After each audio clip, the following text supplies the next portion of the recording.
Hello and welcome to another edition of the China in Africa podcast, a proud member of the Sinica Podcast Network.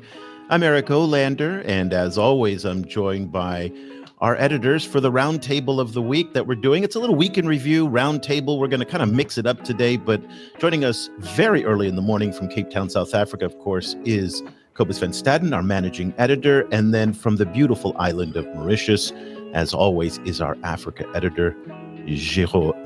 Very good early morning to you both. Morning, Eric. We've got a lot of topics to talk about today. We want to kind of pull away maybe a little bit from Donald Trump and the U.S., China, Africa dynamic. That's something that's been obviously very important, but we've, I think, focused enough of it for now. So there's a lot of other stories that are going on, and we wanted to kind of compact everything into one kind of mega episode today. So we're going to talk about the amazing tragedy that is it's an unbelievable tragedy that is unfolding right now in Zambia, where a acid spill has polluted one of the country's largest rivers by Sino-Metals. We're going to dive into that. We're also going to talk about a new deal that's been announced for the TAZARA railway, a $1.4 billion upgrade from a Chinese state-owned company. And then we're going to close our discussion today on Geraud's excellent piece that he wrote for the Carnegie Endowment for International Peace, where he is also a non-resident fellow, on the U.S.-China DRC relationship focused on critical minerals and what the United States wants to do in the DRC. So we have a little bit of U.S.-China, but not too much. It's not going to be our priority today. The first thing that we're going to talk about today, of course, gentlemen, is going to be the situation that's unfolding right now in Zambia. It is a truly horrific nightmare what's going on there. So a river died overnight. Sino-Metals, which is a subsidiary, and Geraud, I don't know if you can confirm this for me, but I was reading that is the subsidiary of the big China Non-Ferrous Metal Mining Corporation, CNMC. Exactly, yeah. It's a very big. It was a collapse of a tailings dam. I'm not entirely sure what a tailings dam is. It's an earth-filled embankment used to store mining waste, and this happened back in February 18th, and it released an estimated 50 million liters of wastewater into the Kafue River. Now, the Kafue River is one of Zambia's most important rivers. 60% of the country's 20 million people live in the vicinity of the Kafue River basin. It's a nearly 1,600 kilometer waterway. I want to give you a sense of the devastation that's there, and let me run through very quickly some shocking video. So here we have some of the scale of what's happening, and you can see the magnitude there. Let me just make that a little bit bigger for everybody so they can see it. And for those of you watching at home, basically listening at home, we're just seeing floods of acidic water going into the river, and it really is again just devastating. And also want to share with you some perspectives from some local people. Until here, we did not catch any fish. Why? Desa kunona sanga lai mona itashani na ipita nusobana tashani na basenda na iminine fina ikatapakano nomba ine mpia ndinaona unalachi tashani. Okay. Ufuna iminine pada tapari fya kuchita. Prior to the 18th of February, this was a vibrant, alive river. We had cormorants, we had kingfishers, there was small masengas, the fishing was good. Now everything is dead. It's just like a totally dead river. It's unbelievable. Overnight, this river died. It is an environmental disaster, really of catastrophic consequence when we consider the fact that Sino-Metals has polluted a river on which millions of people depend for their livelihoods. We're also talking about wildlife and just the general disturbance which has been given, even in not just villages, but actual towns. Oh, now, I want to be clear. Let's give the other side of the story here that Sino-Metals has, in fact, issued an apology, and they met with ministers and they say they're going to do everything that they possible to fix the situation. Let's listen to representatives from Sino-Metals in Zambia meeting with the water minister. To express our sincere apologies and regrets to Your Excellency President of Zambia, Mr. Hakainde Hichilema, and all the citizens, as well as to the communities and the residents affected by this accident. The company immediately took active and effective measures to quickly control the spread of this accident, effectively reducing the impact of the accident on the surrounding area and the environment, and also immediately reported the accident situation to the relevant departments such as WOMA, ZIMA, and MSD. With the strong support from all the parties from the government, positive progress has been made in accident restores. The water supply in Kitwe has been fully returned to normal, and the water quality testing data is at normal standards. Officials from the Ministry of Agriculture and the councils are actively promoting the assessment work. It is a regrettable incident which has traumatized us as well. But I want to assure you, Honorable Minister, that we are committed to restoring the environment. We are committed to restoring people's livelihoods. This we are going to do to the best of our ability. This is the reason why because we want to add credibility to our investigations, we have brought in government to do the assessment on our behalf. And once the assessment is done, Sino-Metals is going to implement as per recommendations from the assessment. With the work you've done so far, and with the reports we've heard from my fellow ministers, the Minister of Green Economy and Environment, Honorable Posh, the reports I've heard from Honorable Kapala, Honorable Mutolo, as well as Honorable Kabuswe, and the provincial minister, as well as the DC and mayor, I think they're encouraging. What we want to do is to encourage you to do more. Okay, so one of the problems here is, and potentially one of the challenges, that assessment that you heard from Sino-Metals is being done by a company hired by Sino-Metals. So Sino-Metals has apparently hired a South African company to come in and to do that assessment. And you can see that gentleman who spoke there doing the assessment. Geraud, Cobus, that feels to me a little bit like, the fox guarding the hen house here. They caused the problem. They're doing the assessment, so they get to define the scope of the remedy. A lot of people online are complaining that they feel that the Zambian government should be setting the terms of what's happening here. When you hear all of this, tell me what your reaction is to everything. Let's start with you, Geraud. I'll start with you, Geraud, and then we'll come to you, Cobus. So personally, my first feeling was of a sadness, given the situation, given the magnitude of what has happened in that mining project.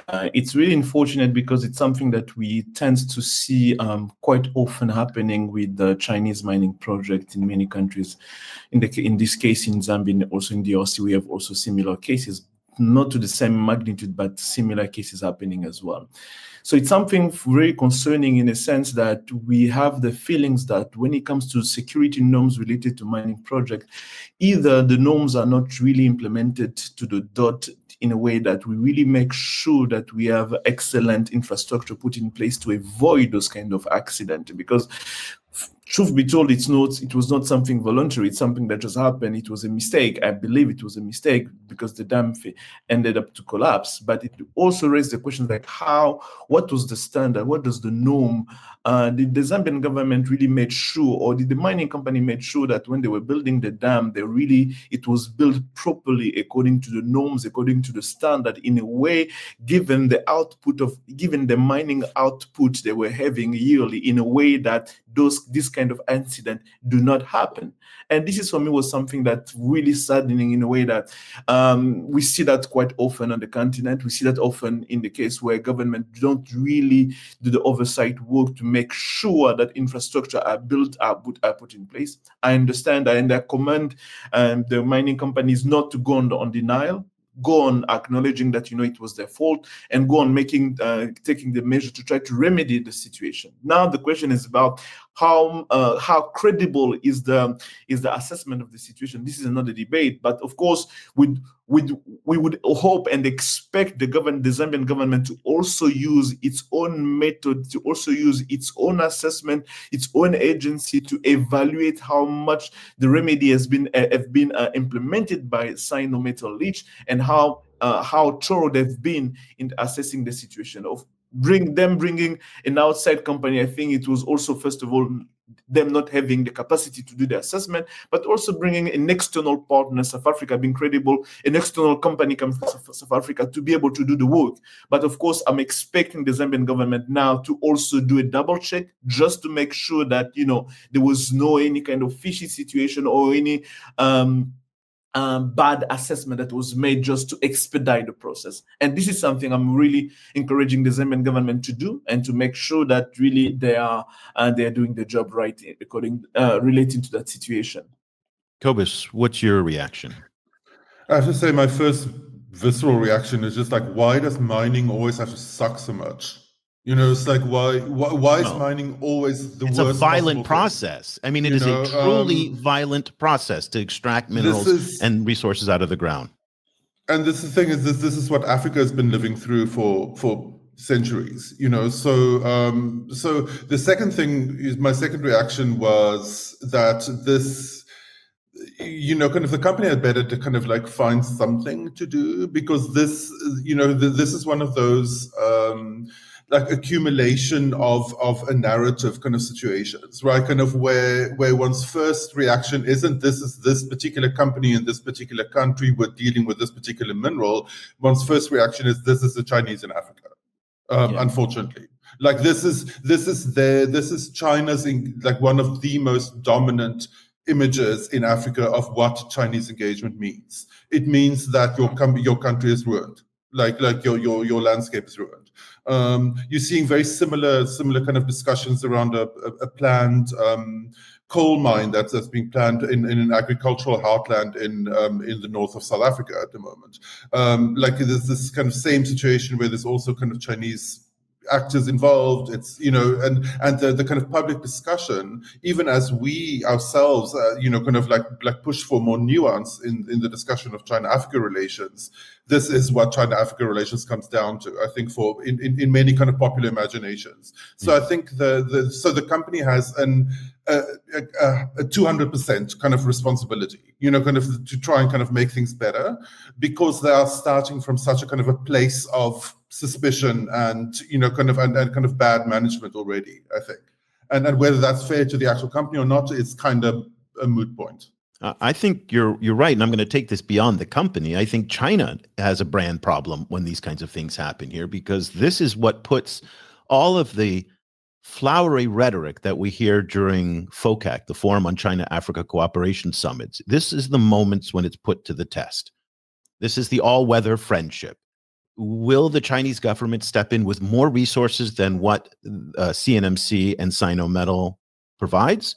Will the Chinese government pressure these companies to do more? Will they say, oftentimes when there are problems in the China-Africa relationship, whether it's individuals who break the law, illegal mining, the Chinese government has a very hands-off approach that says, well, that's not us. We expect companies to follow the local laws, and local authorities should prosecute them accordingly. And the government kind of steps back. Well, in this case, the scale of what's happening is so big. Will the Chinese government actually step in with resources? Will they fly in experts from China to help, facilitate the repair? What's your expectation, Geraud, as somebody who's been following Chinese mining in Africa? What do you expect the government to do? I'm expecting, of course, China to put a bit of pressure, the Chinese government to put pressure on this company, because as you mentioned, now China is becoming much more aware of its branding on mining activities, not only in mining activities in Africa, but elsewhere overall in general, to know that, they want to keep and to have a good brand. And I'm expecting that pressure to come on CNMC, but not publicly. And if we do expect that, they're going to release a statement where they're going to be complaining, saying, you have to do something, I'm not expecting that to happen. but I'm expecting at least internally the Zambian government and the Chinese embassy in Lusaka to tell the CNMC you have to do everything that you are capable of doing to really resolve the situation, because we don't want that to be a lasting problem. We don't want that to be a lasting issue, because things like this, you have now the mitigation of the situation is not about only cleaning the waterways now and fixing everything now. It's now looking into the mid and long-term consequences of what has happened. So it means that you have to be able to say that 6 months from now, 9 months from now, 1 year from now, the waterways are still clean, are still safe for agriculture, for people to drink, for people to fish, and everything. And that requires now a long-term planning of mitigation that both the CNMC and Zambian government, especially the CNMC, will have to put in place to guarantee that we did everything, we've cleaned up everything, because we are talking about tons of like really, toxic waste that needs to be cleaned thoroughly, not only just on the surface and everything. You have to go in the riverbed to make sure that even there's no things remaining there. You have to go there and clean everything, and to make sure that 1 year from now we don't have any issues related to that pollution. And that, I think, the Zambian government, CNMC, and I'm really hoping that the Chinese embassy that are listening to us, they're gonna do everything possible to really make that happen, to fix that issue, because otherwise we're going to have a Chinese branding issues that's going to come out of this problem. I mean, Cobus, to your point here, based on what Geraud was saying, do you remember back in, I think it was 2014, there was a shooting at the Chambishi mine where a Chinese mine manager he fired shots into the ground, they ricocheted up, and then they killed one of the miners. That incident stayed in the China-Africa narrative for more than a decade, and it still comes up, by the way, in some people. Yeah, I saw it quoted. It's still quoted. I mean, this was we're talking more than a decade ago. No. If Geraud, if what you're saying is right, is that if they do not handle this well, this could be another one of those instances where it definitely sticks for decades to come. Yeah. And again, Zambia, Cobus, you and I focused a lot over the years on Zambia, is a place where bad media narratives, bubble up. So remember, we had the human meat imports. That was a long time narrative that China was bringing in human meat. There was one of a video that went viral many years ago about Chinese beating up an African, which did not happen actually at all. It was a totally made up narrative. But this is a very dangerous situation for the Chinese in terms of narrative framing here. I also want to bring up the Kafue River in part, because this is a river that not only do people count on for food and their livelihoods, but it is also one of the main rivers for power and electricity as well. And to already add to the pain and misery that people in Zimbabwe and Zambia are suffering because of drought, this river has been running very, very low, unable to produce the electricity in the hydroelectric dams. So the fact that now the river is polluted is just going to add to more tensions and more stress for people in those communities that have been brought on by climate change. So we have this kind of intersection, Cobus, of a number of different problems impacting potentially millions of people along this important waterway. I think so. And I think so. So I fully think that the Zambian government should put more heat on the Chinese around this, and on all external actors, it particularly like actors in the mining industry, because Zambia's copper is a unique asset, and we know that with all of the other critical mineral prices are falling, but copper remains very valuable. So so they have some leverage. Geraud, I wanted to ask you actually, is there any innovative thinking in the mining world about how to deal with this, or is it really still a situation where the only idea that they have is to put all of this toxic chemicals in a dam and hope that the dam doesn't break? Is that really the only thing that they can do? Or is there actual innovation in this space where people get paid billions and billions and billions of dollars for these assets? Mining companies have been trying to put in place different mechanisms to handle those kind of situations. Some have been using to dig hole into the ground and dump everything in there just to be able to not to have those kind of basin or to kind of dam being built. Or they will build what we call a big basin where they're going to put everything in water and they really dig deep and they put water in it just to be able to also keep that out. Some will keep those kind of tailings for one purposes, because you still have the ability to extract other minerals out of those tailings, because those wastes are not totally waste, because they still have some remnant of different minerals. So in the case of DRC, for instance, we have those big tailings from which we've been able to extract, for example, germanium that been used by the DRC to be able to produce germanium after China has put a ban on export on germanium. So those kind of tailings have also a certain amount of economic value that mining companies tend to keep. So depending on what you're extracting and where you are, they're going to use different strategy and different technology to put in place to be able to either to manage it or to keep it in bay, to say that, 15 years from now, 20 years from now, we're going to come back to those tailings and being able to see what we can extract more out of it. So it's very, very tricky situation, because you do have different technology and different means on the ground. And of course, it also comes to the end goal of the mining companies, that what we want to do and where we are going with that, and what's the long-term plan we have regarding that mining. I said at the beginning of the show that I was going to try and stay away from geopolitics, but in today's era, we can't. Gentlemen, very quickly before we move on to our next topic, do you believe there's a geopolitical aspect to all of this? Already, China's critics in Washington have been posting on X saying, basically, China, we're watching you. And you can imagine that the narrative that will come out of the US in particular is going to be, partnering with China will lead to destruction, as Cobus is what you've said. They already say that. This example may be a very important case study. What do you think the geopolitical ramifications, if any, are there from this disaster? Cobus, let's go to you quickly, and then Joe, I'll give you the last word.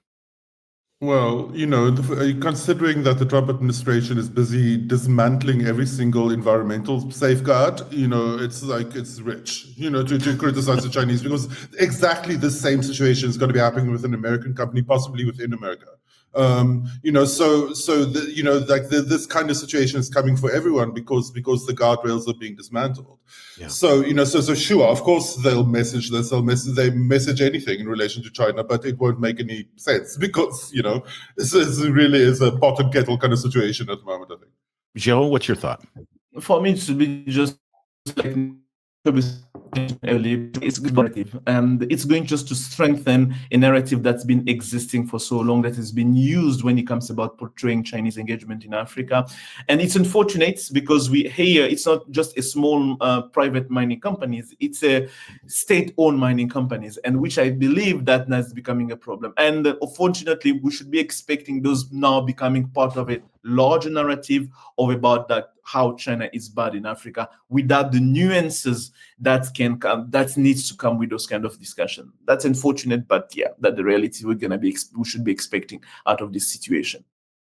Okay, well, let's move on to our next topic now, and this is staying in Zambia, but something a little bit more upbeat. Now, if many of you may remember, at last year's Forum on China-Africa Cooperation Summit, there was a very high-profile summit where a meeting that took place on the sidelines with Zambian President Hakainde Hichilema, along with Chinese President Xi Jinping, and they sat overlooking the signing of a deal to refurbish the TAZARA railway. Now, for those of you who are not familiar with the TAZARA railway, it is a huge about 1,800 kilometers, I think that's right, Geraud, that goes from, how much?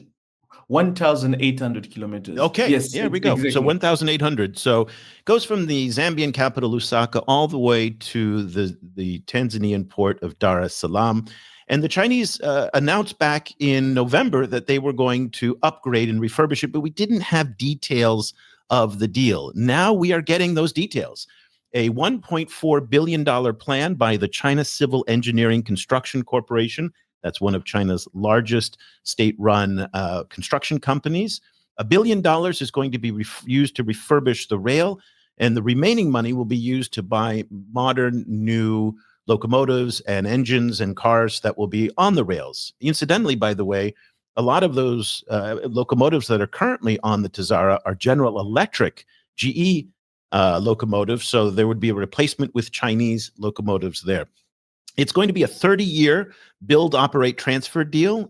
3 years of the deal will be used for the construction. 27 years will be allocated for the operation and maintenance. Presumably, CCECC will then recoup its costs and hand it over to the Zambian and Tanzanian governments to run. This is part of the broader geopolitical competition between China and the United States, because as Geraud has been talking about for a long time now, the Lobito Corridor is identified as being a U.S. project, even though I think we're starting to see it's very much not a U.S. project. U.S. is one of the coalition partners, but certainly not a definitive one by any measure. But the Lobito Corridor goes from the same copper cobalt belt in Zambia, the DRC, all the way out to the Atlantic coast in the port of Lobito. So, Geraud, you are our resident mining expert. When you saw the announcement of this $1.4 billion deal, this is, again, something that we already knew was going to happen because it was in the works going back to last year. But now we get the details. What's your reaction? It's I'd be maybe shocking many people. For me, it was a PR move so far. Why it's a PR move? Because the deal has not been signed yet. The guy who spoke about it, Bruno something, I forgot his name. We're gonna get his name right, but is the director of the Tanzanian Zambian Railway Authority, the TAZARA, and he was mentioning during a mining conference in Zambia, was mentioning, giving the details about what's going to unfold. We're gonna have 1.4 billion. We're gonna have in 20, 30 years and concession. 30-year concessions, and the CICC is going to manage it and control the railway. It did, and it also came to say still the negotiations are still happening, because they're still happening, but those are the main lines that they already agreed upon. So for me, it's the PR move because that deal has been negotiated for over a year now, even before the FOCAC, even before the MOU was signed during FOCAC. It started like 9 months before that. So we are almost a year and 3 months into the negotiation of that concession contract, which for me reveals that things are not as easy as we expected that to be. It means that we still have to expect a lot of tension happening in the moment that we're talking in negotiating, for example, negotiating on like the revenue sharing between Zambian and Tanzania, because this has been a big part of the issue even before China came into it, before the old form of TAZARA. The revenue sharing between Zambia and Tanzania has been an issue. The cost sharing also been an issue. And I can imagine here Zambia saying that, the copper will be coming from Zambia and from the DRC. The soil should be having the bigger part of the revenue. I can also see Tanzania saying, but you're gonna be using my railway, a part of my land, the railway. You're also gonna be using my ports, which means that I'm gonna have to accommodate the ports to be able to take all over those things. So I can imagine all those issues being of a part of like, how do we manage that? If there is a case of force majeure, who's going to take the blame? Who's going to take the fall? Who's going to take the losses and everything? And I can imagine that China did not anticipate, because China did not want that to be just an aid project. They want it to be a PPP, a private-public partnership, a commercial deal. Being a commercial deal, that's a very important detail. Exactly. That's a very important detail. You have to read to negotiate it as a business deal, and I can imagine now China being sucked in the middle of like, okay, how am I going to manage all of that, given as myself as CCC, I have to be able to recoup all my investment and all my money within the 27 years. So I can imagine that, yes, it's still difficult. And that's why he said that discussions are still ongoing, tough discussions he mentioned. But given the main lines, I said, for me, it was a PR move. I'm still waiting for the agreement to be formally sent to say, okay, now we're having that on the ground. But yeah, it was a PR move because he wanted to give people something before, because it's been over a year now they've been negotiating that contract. A few points to elaborate on what Geraud was saying. So TAZARA is unlike other railways in Africa that are really confined within a single country. And correct me if I'm wrong, the board of TAZARA is equally divided between Tanzania and Zambia. And so all of the decisions have to be mutually decided on based on a consensus process. And that is a very complicated process. And then China comes in and wants to do a deal, it has to do a deal with 3 countries, or itself, China, Zambia, and Tanzania. And again, I say China only because these are actors, the CCECC, that are, yes, they are state controlled and they're state run, but at the same time, they very much operate as independent entities. So they have agency in all of this as well. Already, I've started to see some bad takes on social media about this deal, talking about debt traps and talking about debt sustainability. This is not a debt deal. This is a build, operate, transfer deal. So this is much like the Nairobi Expressway. This is like the standard gauge railway a little bit. There was a build, operate, transfer mode of that. That was debt finance, though. Out here in Southeast Asia, we have the Phnom Penh Expressway that the China Road and Bridge Corporation gets to operate for 30 years, recoup its costs, then hand it over. This is a very standard process in many infrastructure deals around the world, nothing to do uniquely to the Chinese.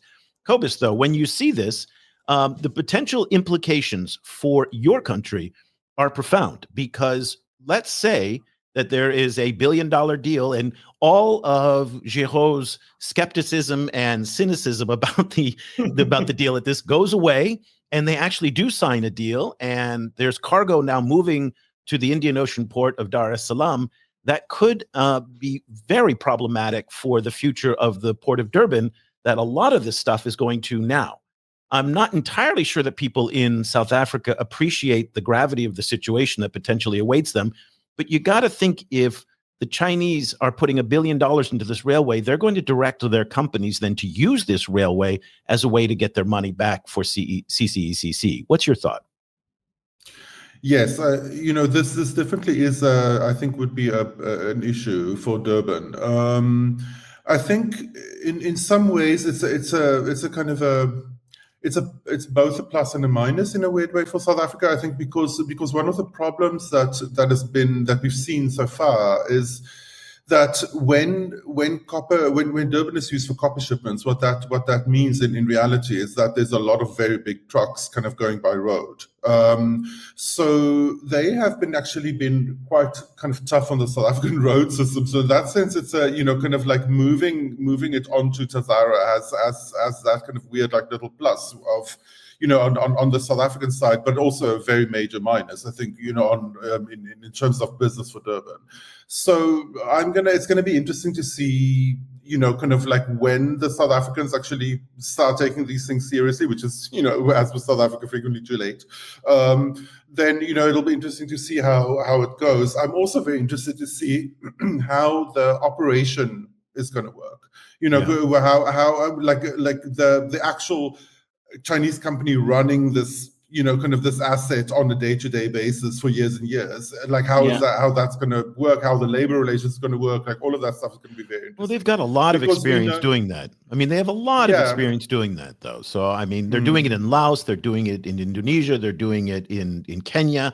So this is not a new project in terms of running railways in different parts of the world. The only difference here is they're gonna be running railway crossing two countries that always been kind of fighting over the agency of that railway. So this is the part where China find himself like to be the referee in a situation that has never been there before. Because remember, we had a show about that like a few months back where we had a former TAZARA executive who was telling us how the relationship between Zambia and Tanzania has been really critical into how the managing those railways has come about. So this situation is going to be quite unique also for China in this regard. Okay, so for our viewers... I think, go ahead. Sorry, just one point. Like I think if you look at the complexities of this situation, then you get a glimpse of why the African Continental Free Trade Area is a complicated thing to achieve. Because this is two countries. Two countries with their beefs and their issues. And every single country in Africa has some kind of beef and issue with its neighboring country, and there's 54 of them, and they all have to be integrated. So it's a whole story. But to your point on the Africa Continental Free Trade Area, logistics is a key part of it. Again, one of the confounding problems of AFCFTA is that it's still cheaper to send something to China than it is from Nigeria to Botswana. So these kind of logistics are crucial. So for our viewers on YouTube, I've got a map up of the main corridors leading out of the copper cobalt belt in Zambia and the DRC. And I'll put this map in the show notes for our listeners at home on the podcast.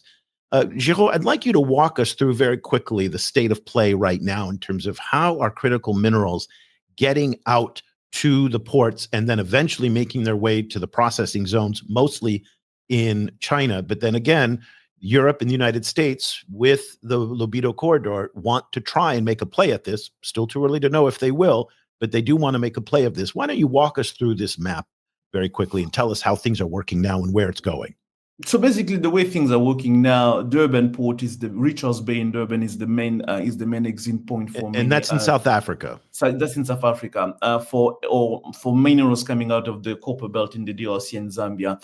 And those mining companies, they've been using that for a long time. It's been the main one because Durban port still has a large capacity than many of those ports. That's why the comment I can make on that's related. Even if Dar es Salaam comes online, the TAZARA comes online and being fixed, they're gonna still have to increase the capacity of Dar es Salaam port to be able to get to the level of Durban. And of course, keeping that in mind, I understand that South Africa is not really in the rush into fixing that. But when you add the Lobito port in one hand, Dar es Salaam and Beira port in Mozambique, which is also used by certain mining companies in the DRC to export to China, you're gonna have to now ramp up your game to say we need to fix what need to be fixed so we can still remain relevant. So from the map that we can see here, we have the Lobito port and the Benguela Railway on the Angola side on the Atlantic Ocean, where Chinese companies were interested by that to allow them to get the ocean to access the ocean quite fast in 11 days rather than waiting for the 43 days before getting to Durban and then from there going to China. And we also have now the Dar es Salaam port, which is also used by mining companies, but not as much as, for example, Durban, and same with Beira, of course. Now, given all those routes there, we still have many routes that mining companies can use, and the Lobito and the Lobito port and the Benguela are offering alternative options that now allowing mining companies to do things faster and faster to move away, to avoid the traffic jam that you do find between the DRC down to South Africa. So yeah, this is something major that's happening, and that can really change the face on how logistics is happening in that part of the continent. So Benguela is another port in Tanzania. Beira is a port in Mozambique. Then you haven't talked about Walvis Bay in Namibia. Yes, Walvis Bay. That's one that's often talked about from the U.S. side because, again, it's an Atlantic Ocean facing port. Yes, Walvis Bay is on Namibia side. It's one of the options seen by mining companies, but as you can see, you still have to refurbish the railway there and the route there to be able to access it. It's not as easy accessible that we see with Richards Bay or in Lobito in Angola, at Dar es Salaam in Tanzania. So Walvis Bay, it's an option, but not as frequently used comparing to Beira, which is now, when you look into the data that we published a few years back related to DRC, we can see there is a lot of traffic happening in Beira, basically in all ports on the Indian Ocean side. So if I was South Africa, I'll pay attention in a sense where if China is putting 1 billion on the TAZARA, we might expect maybe in the coming years to have now discussion related on how to increase the capacity of Dar es Salaam port. Because if mining companies want to use it on the long term, Dar es Salaam port will have to also being refurbished and increase its tonnage capacity to be able to accommodate the kind of tonnage that Richards Bay in South Africa is receiving. One of the reasons why there's such a rush now to build these alternate routes outside of Durban is because Transnet, which is the state-run company that operates the port of Durban, and the rail systems and the logistics systems in South Africa, has had to declare force majeure. I think it was 3 times in 2023. One was because of riots in KwaZulu-Natal. Another one was because of flooding in KwaZulu-Natal, and another one was because I think there was a data outage at the port of Durban. I'm not so sure. Cyber attack, I think. Cyber attack, that's right, a big cyber attack. That really bred a lot of frustration among Glencore, the Chinese mining companies, Trafigura, that said, listen, this is just falling apart. Cobus, why is I mean, this feels like such an asset and such an advantage that South Africa has. Why are they letting this slip away to give Tanzania and Namibia and Mozambique the opportunity to grab some of this market share for this control of the distribution of these critical resources? That's the cri de coeur of the entire South African population. I think a lot of it has to do with, well, obviously it mostly has to do with internal dysfunction, right? So the Transnet itself has had a lot of corruption issues. It's also had an ongoing beef with Chinese companies about rolling stock. For like what's rolling stock? Rolling stock. What are those? It's locomotives, right? Wagons. Yeah, right. Yeah. So there was a deal, like with a Chinese company that during the Zuma era, where some of the deals were corrupt, and then the South African government, the South African courts ended up cancelling them because they were corruptly negotiated. Because of state capture during the Zuma era, and then the Chinese company was playing hardball. So for several years, they couldn't get any parts. That like dispute is moving towards some kind of solution. I've read, but I'm not sure where they're standing right now. So there's a lot of these. It's a very South African situation where you get paragraphs and paragraphs of explanation about why the situation is like this, but then you end up with the same question at the end of like, why is South Africa allowing this to happen? And and the South Africans are like, well, so there isn't really a clear answer. The Ramaphosa government is trying to scrabble back some parts of Transnet and try and make it work, but they're up against internal barriers, internal divisions, and then these larger issues about how to also pay for it, and so on. So South Africa is in the middle of this, of trying to fix the situation. Geraud, there's a lot of talk in Washington about critical minerals. We're seeing that in the discussion about Ukraine. Obviously, this is something on the minds of the Trump administration. Do you have any indication from your sources in DC or elsewhere that the United States is going to remain committed to the Lobito corridor, or is that still something that's up in the air? This is something still up in the air, because now we have to look into how much the DFC is going to be back online and also puts money on the table. And as we've been mentioning since last year, even if the US move away, quits the project, we should be expecting other people, other banks to step in, because the project itself is a commercial one. It's very viable, and economically also, as it makes sense to a certain extent. So we should be expecting, as Cobus was saying when we had the first show about that all the bells and whistles, the agricultures and all of that, the solar panel project, maybe to be dropped and to remain with the very constrict format of the railway, just being refurbishing the railway. But beyond that, it's not really sure. We're gonna have to wait. And I know that in Angola, many people are not worried, but wondering what's going to happen, what they should be expecting. And from the companies that are running the project, from the discussion I had with a few of them, they're not really worried. They're really solid. They're really sure about the economic model of the project. They know that they can get financing from different parts of the world, even if now the US, drops them and everything. They show that they can still get money from other development banks and commercial bank behind them. Well, let me just bring to your attention, just this past week, we got some indication that the U.S. does plan to remain active in African finance and project finance. The U.S. Exim Bank confirmed that it is going to participate in a $4.7 billion loan to Mozambique for a natural gas project, which is, of course, the biggest in its history. So just while there's a lot going on in the United States, it does seem like, at least in this case, that they want to remain active in what's going on. Just a bit of nuance in that news. It's a $4.7 billion to Total Energy, a French company that's operating LNG gases in Mozambique. Fair enough. So it's really the nuances that it's not Mozambique taking the loan, but they gave the loan to Total Energy to be able to continue to further, because you also have my US company being involved in that project as well. Just to show that money is in fact thicker than blood. For all of J.D. Vance's criticisms of Western Europe, apparently there's no problem in supporting Total Energy, French company there. Let's quickly wrap up.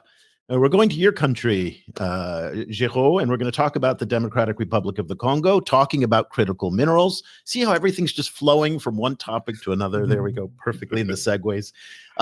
So critical minerals is on the mind of folks in Washington and the DRC. There's this, and also in Kinshasa, where they're talking about the U.S. having a role in the Eastern Congo, where there's been a dreadful war that's been underway. I mean, I'd like to say it's been underway for the past few months, but this is a conflict, Joe, as you pointed out, has been going on for a very long time. Rwanda, and I'm not going to pretend to actually explain the details sitting in front of you, because you are obviously an expert on it, but let me give the broad outlines, and then I want to let you kind of dive into it for us.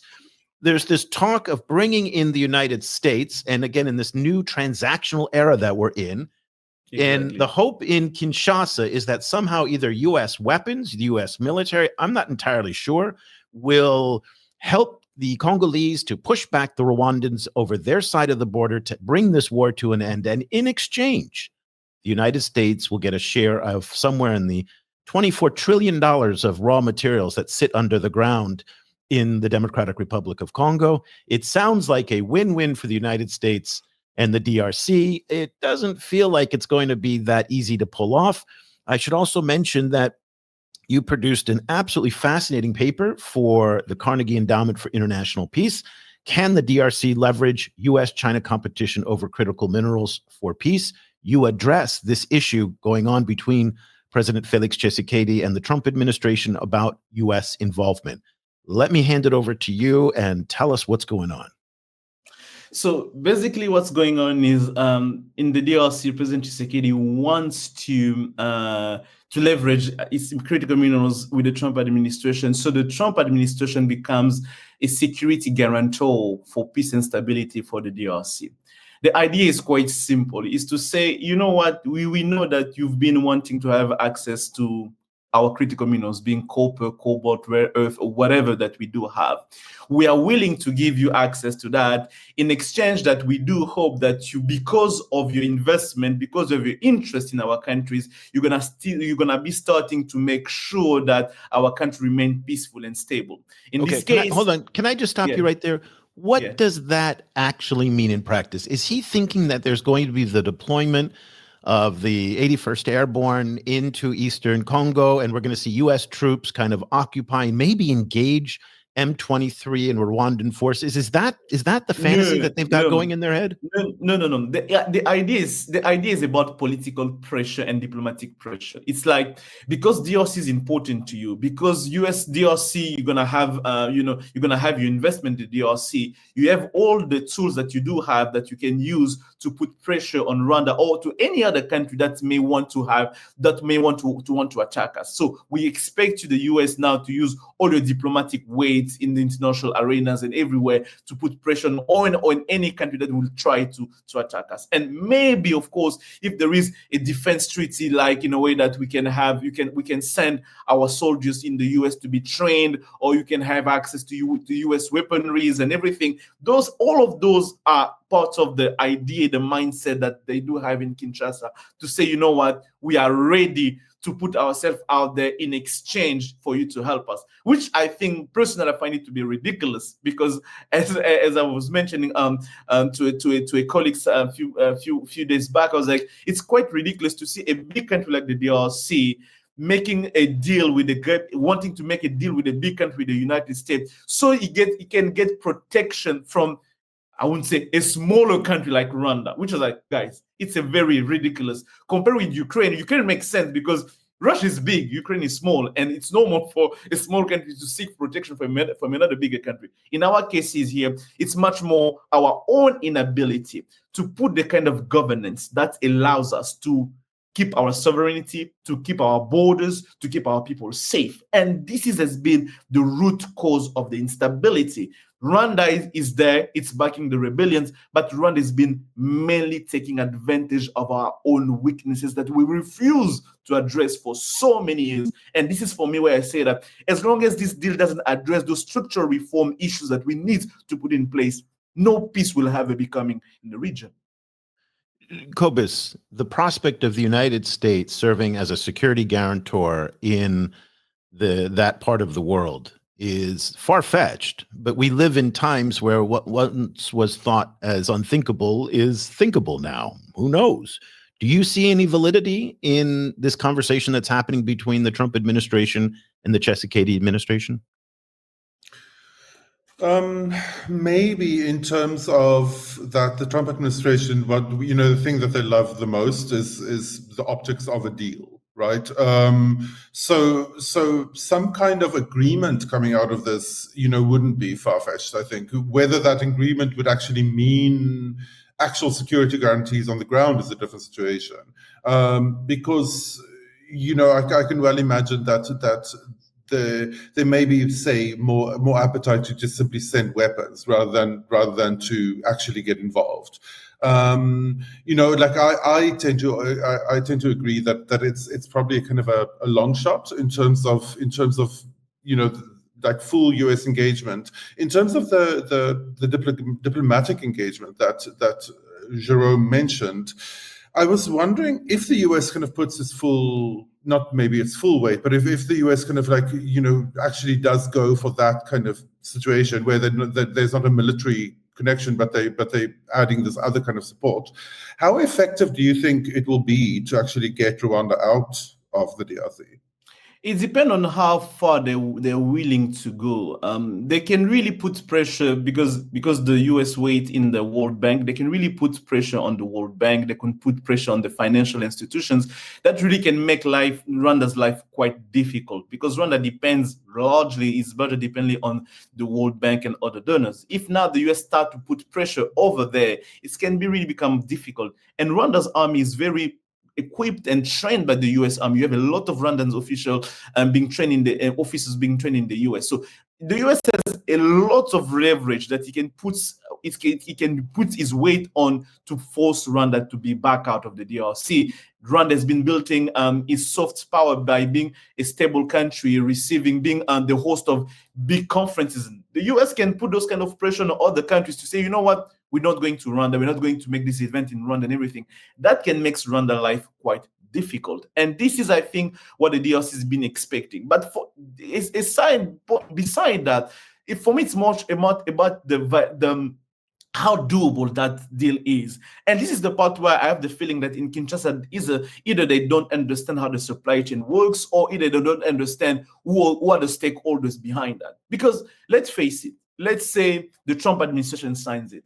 Who tells you that the mining companies will be following? Mind you, you still need to find the mining companies that are willing to go back in the DRC. And with cobalt at $11 a pound. With the cobalt, with everything else, you have to find that. Secretary of Commerce or Energy sign it. Okay, are they going to go to Newmont, to Freeport, to say, you know what, we've signed with the DRC, now we expect you to go back? They say, yes, you signed, we didn't sign. That's right. My board didn't sign this. Yeah, my board didn't sign it. You signed it. It's up to you to find the companies that are willing to go there. And this is the same feeling they can have with Australian company, European company, which, by the way, those companies, they don't mind to see Chinese on the upstream getting all the heat and the difficulties of extraction, and them still cooperating with them in the mid and downstream of the supply chain. So this is the part I say, did they think about all of that? But don't forget, Glencore is already very active in the Congo, so it doesn't need the United States to facilitate this deal for a company like Glencore to be active. To your point as well, persuading Western mining companies, and that is all of them, Canadian, European, Australian, and the Americans, to make these kinds of risky investments when, except for copper prices, but cobalt prices and a lot of the minerals that come out are at lows. And with the economy potentially going into a global recession now, we're not going to see a big uptick in all of this. So I think that's a big thing. Interestingly enough, some of the resistance that I'm reading about this deal, just as you've pointed out, Geraud, is coming from the mining industry itself. They say that the cost of bringing resources out of the Congo is considerably higher than other parts of the world. This is not an economically feasible thing right now to do, especially with prices so low. These are on mining newsletters and mining X feeds that you're seeing like, whoa, hey, whoa, you want us to go there? And they're like, we don't have to because there is a lot of options now for critical resources in other parts of the world that aren't anywhere near as unstable as the DRC is today. It's also a testament, though, to, I think, the competency of the Chinese companies, Sicomines, CNMC, any of these Chinese mining companies that have been very effective over the past 20 years in operating in the DRC and don't need the help of a military deal in order to facilitate that operation. I mean, again, we can say a lot of things about what the Chinese are doing in Africa, but the durability of their mining companies in very unstable places like Kolwezi in the southern DRC is really, I think, something that's quite impressive because it's not an easy place to operate, as you know. Exactly, and this is something also I've mentioned in the article that you talked about, is the fact that how China is going to perceive all of that. Because for example, we have right now a case of the Norin mining in the DRC, Norinco deal, where the GECAMIN and the DRC has been opposed to Norinco to acquire that new mining project. You remember we talked about it a few weeks back, where the House Committee say we urge the DRC to block that mining deal to go further and everything. So when you are China and you hear what the DRC wants to do, you kind of like wonder, do I still see the DRC as being a trusted partner? Do I still see the government in Kinshasa to be a country I want to deal with? And I can feel a sense of like, the DRC doesn't really give us enough insurance to see us in the long term here. I'm not saying that they're planning to leave. I'm just saying that now they're seeing just the situation being like, are we very in safe territory here? Because it's a regime that's basically ready to do anything just for its own survival. Because one thing people don't get all the time is the fact that this kind of deal, to be effective, to make sense for the US to have enough of incentive to come in, it doesn't have to have a green field. It means that it doesn't need to be something new where you do exploration, you find deposit, and now you find it economic viable, and you start extraction. It's going to take you 18 to 20 years. It's too long. So the DRC will have to put something that's already operating, that's something that's already economically viable, to incentivize the US to say, we want to be there. And which country has all those mining resources that are already there? The Chinese have them locked up already. The Chinese have them locked up. So it means that, wait, are you telling me that we might be expropriated from our mining rights so you can give them to the US? Not going to happen.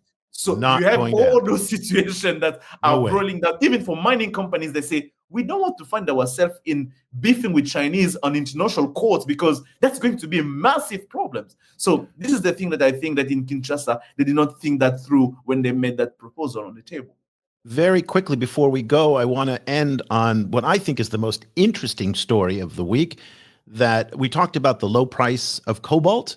And it looks like the Congolese want to extend the restricting of the output of cobalt coming out of the DRC in order to try and force the price up. I don't know exactly where the price is these days, but it's still hovering near 8 to 9 year lows. I mean, it's really, and they're hoping that by constricting the market, they will force the price up. And now there's talk that the Congolese and the Indonesians want to work together because Indonesia produces huge quantities of nickel, and about 1 to 2% of the output of the nickel generates cobalt. And so they are actually a major cobalt supplier in the world market because of the sheer quantity of nickel that is produced by Indonesia.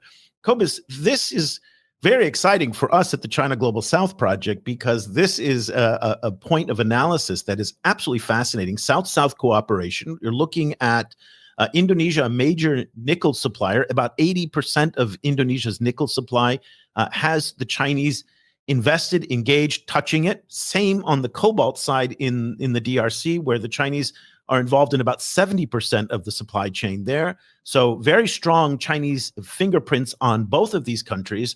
Interesting to see that they might be talking or potentially working together on supply. Very interesting. It's like there was reports this week that that American companies are buying refined cobalt from Chinese companies in Indonesia.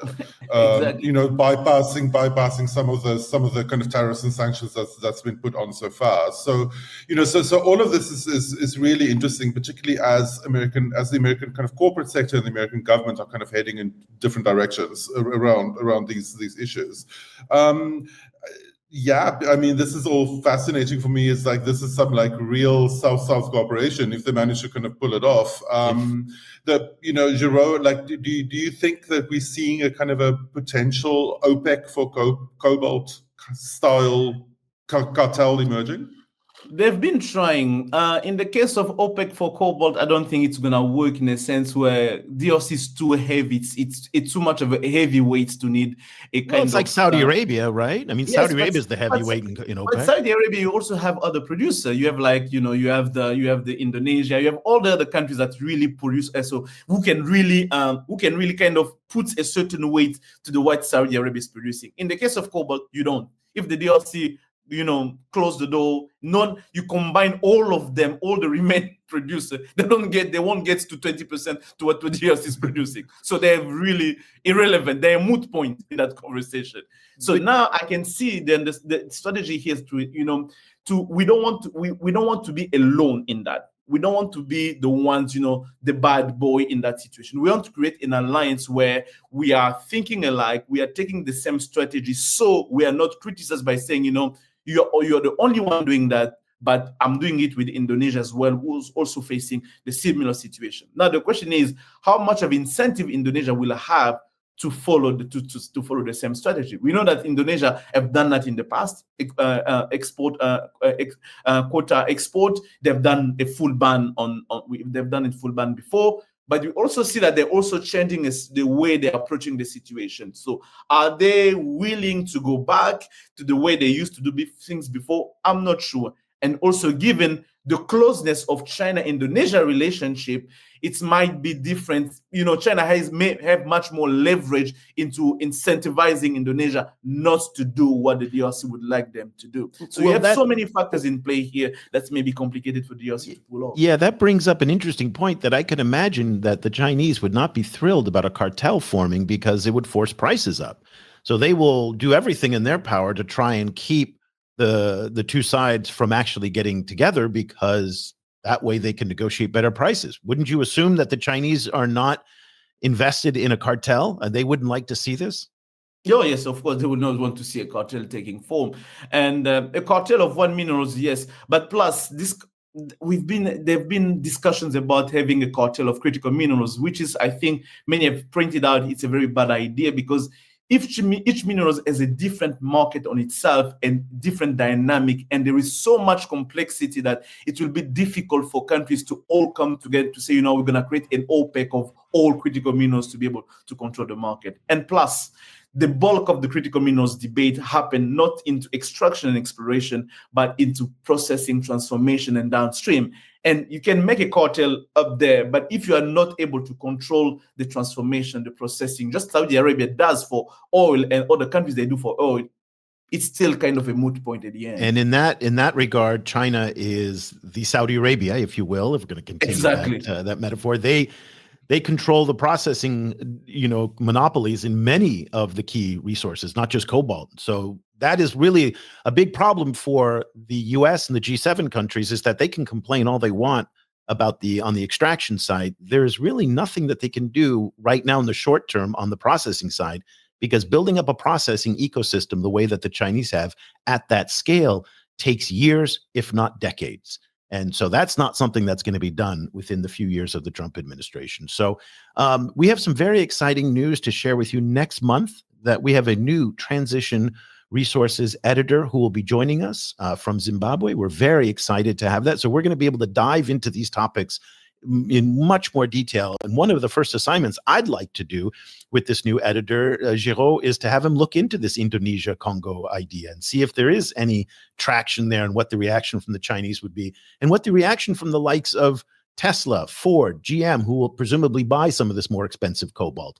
That would be absolutely very interesting, because as you pointed out many, many times, the alignment between U.S. corporates and the U.S. government, not always in sync at all. So Exactly. gentlemen, we're at time right now. We always like to keep our show at about an hour. We're not yet to Joe Rogan popularity yet, so we can't go to 4 hours. But I want to thank you both for taking time very early in the morning, your time. Very, very early.